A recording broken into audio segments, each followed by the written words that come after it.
사도행전 16장 19절부터 26절까지입니다. 여종의 주인들은 자기 수익의 소망이 끊어진 것을 보고 바울과 실라를 붙잡아 장토로 관리들에게 끌어갔다가 상관들 앞에 데리고 가서 말하되, 이 사람들이 유대인인데 우리 성을 심히 요란하게 하여 로마 사람인 우리가 하지도 못하고 행하지도 못할 풍속을 전한다 하거늘 우리가 일제히 일어나 고발하니 상관들이 옷을 찢어 벗기고 배로 치라 하여 많이 친 후에 옥에 가두고 간수에게 명하여 든든히 지키라 하니 그가 이러한 명령을 받아 그들을 깊은 옥에 가두고 그 발을 착고에 든든히 채웠더니 한밤중에 바울과 실라가 기도하고 하나님을 찬송하며 죄수들이 듣더라. 이에 갑자기 큰 지진이 나서 옥토가 움직이고 문이 곧 다 열리며 모든 사람의 매인 것이 다 벗어진지라. 제주도에서는 고구마를 감자라고 합니다. 감자는 지실이라고 합니다.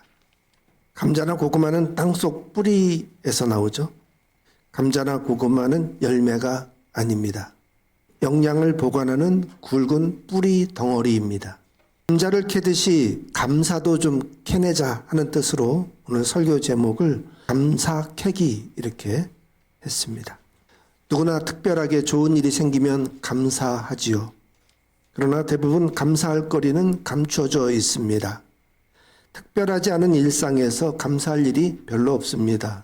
그래도 이걸 팍팍 긁어내서 감자 캐듯이 감사도 한번 캐내보자 하는 뜻입니다.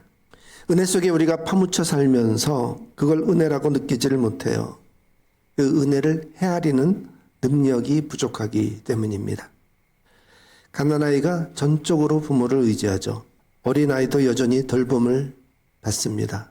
조금 커서 아이가 되면 돌봄의 은혜를 조금씩 깨달아요. 그래서 어버이날 되면은 이렇게 꽃도 달아드리고 고맙다고 표현도 하고 작은 선물도 하고 그러죠.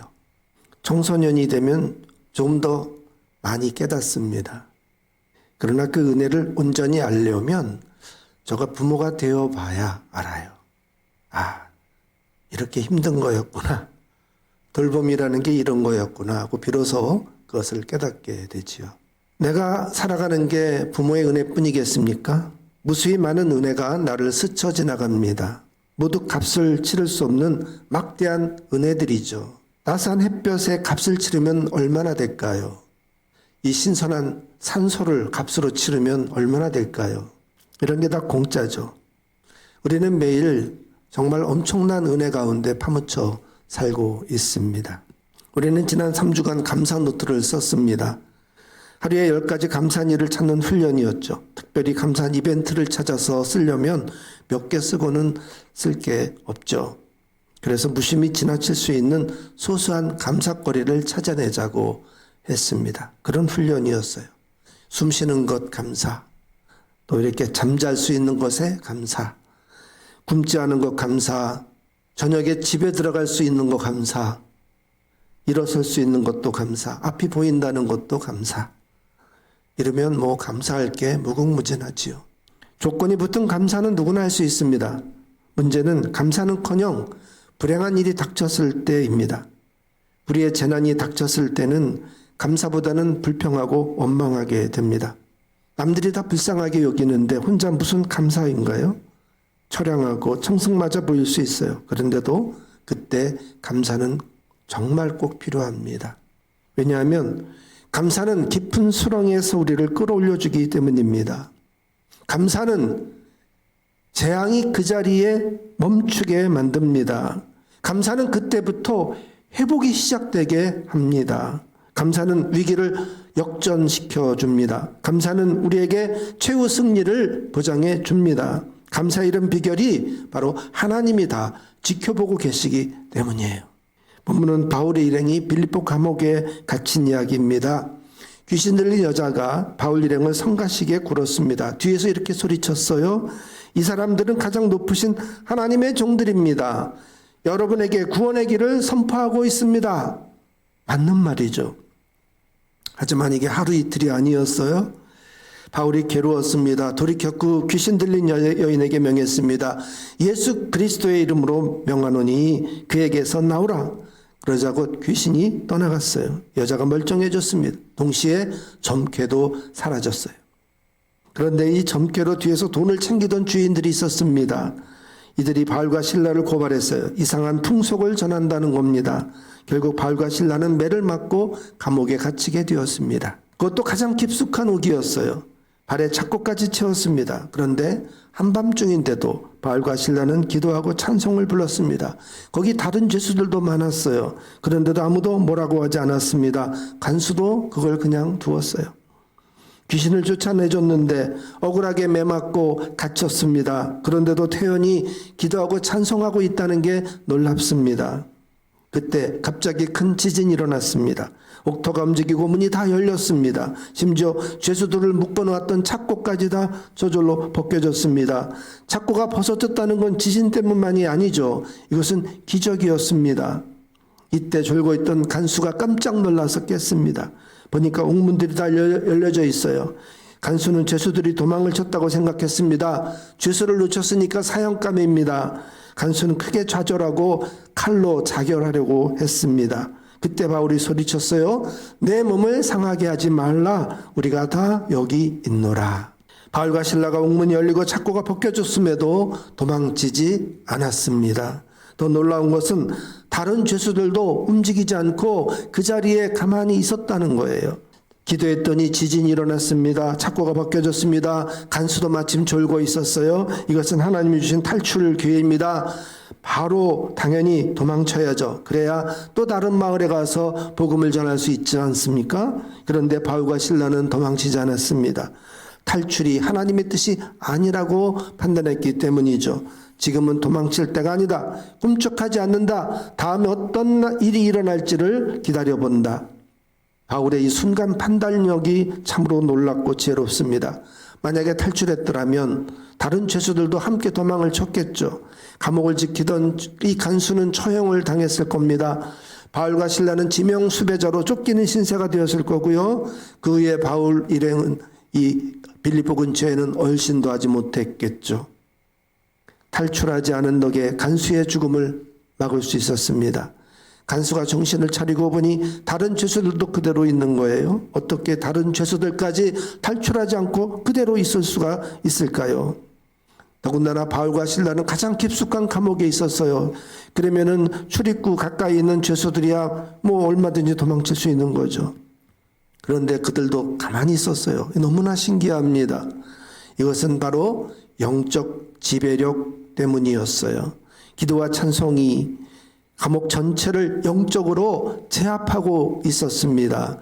25절에 보세요. 죄수들이 조용히 그들의 기도와 찬양을 듣고 있었다는 거죠.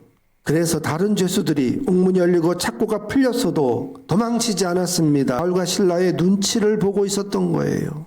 바울과 실라는 로마 시민권자였습니다. 탈출할 이유가 없었어요. 로마 시민권자를 재판도 하지 않고 때리고 옥에 가뒀습니다. 불법이죠. 나중에 로마의 상관들이 이 사실을 알고 두려워했습니다. 다음날 아침 바울과 실라에게 정중히 사과했어요. 바울은 오히려 대우받으면서 당당히 풀려났습니다. 바울과 실라가 억울한데도 기도하고 찬송했어요. 이게 바로 감사하는 힘입니다. 도망치지 않은 것도 미래에 은혜가 있을 거라고 한 큰 믿음이었어요. 바울과 실라는 하나님의 놀라운 계획에 먼저 감사하고 있었습니다. 비록 지금은 감옥에 있지만 여기에 놀라운 반전을 기대하면서 있었던 거예요. 29절에 간수가 바울과 실라 앞에 무서워 떨며 엎드립니다. 그리고 선생님들이여 내가 어떻게 하여야 구원을 받으리까 여쭈었습니다. 바로 이것이 바울과 실라가 이 감옥에 갇힌 이유입니다. 바울이 대답해 주었습니다. 주 예수를 믿으라. 그리하면 너와 내 집이 구원을 받으리라. 그뿐만이 아닙니다. 주의 말씀을 그 사람과 그 집에 있는 모든 사람에게 전했습니다. 간수는 가족과 함께 세례를 받았습니다. 그와 온 집이 하나님을 믿고 기뻐했습니다. 바울과 실라의 감사는 감옥을 전도 현장으로 바꾸어 놨습니다. 억울하게 갇혔다고 낙심하셨다면 일어나지 않았을 일이죠. 감사했더니 목이 교회로 바뀌었습니다. 감사했더니 당장 풀려났습니다. 아무리 최악의 상황이어도 거기서 감사를 캐내면 솟아날 구멍이 생깁니다. 숨어있는 감사를 캐내야 합니다. 따스한 햇빛값이 얼마나 될 것 같아요? 신선한 이 산소값이 얼마나 될까요? 지구를 하루에 한 바퀴씩 돌리려면 에너지가 얼마나 들까요? 너무나 비싸서 우리는 도저히 그 값을 치를 수가 없습니다. 그래서 그건 다 하나님이 거저주시는 은혜들이에요. 이런 감사거리들이 다 숨어 있습니다. 얼마나 많은 감사가 숨어 있는지 몰라요. 그 감사들을 캐내기 시작하면 줄줄이 딸려 나옵니다. 소소한 감사인 줄 알았는데 알고 보니 모두들 엄청난 감사거리들이었어요. 감사는 상황을 반전시킵니다. 하나님이 계획하신 놀라운 일들을 만나게 됩니다. 감사는 불행을 행복으로 바꿉니다. 뒤집습니다. 감사는 화를 복으로 바꿔줍니다. 이렇게 좋은 감사들이 내 주변에 가득합니다. 이 감사들을 다 캐냅시다. 캐면 캘수록 감사는 더 커집니다. 할수록 감사가 더 풍성해집니다. 감사를 내 입에 달고 삽시다. 주책 맞을 정도로 감사합시다. 그것까지도 저런 것까지도 다 찾아내서 감사합시다. 우리가 감사하면 하나님이 그것을 들으시고 기뻐하세요. 감사는 하나님을 춤추게 만듭니다. 그래서 감사한 대로 이루어 주시는 거예요. 감사가 가장 강력한 기도입니다. 그러니 감사를 아끼지 말고 캐내고 또 캐내십시다.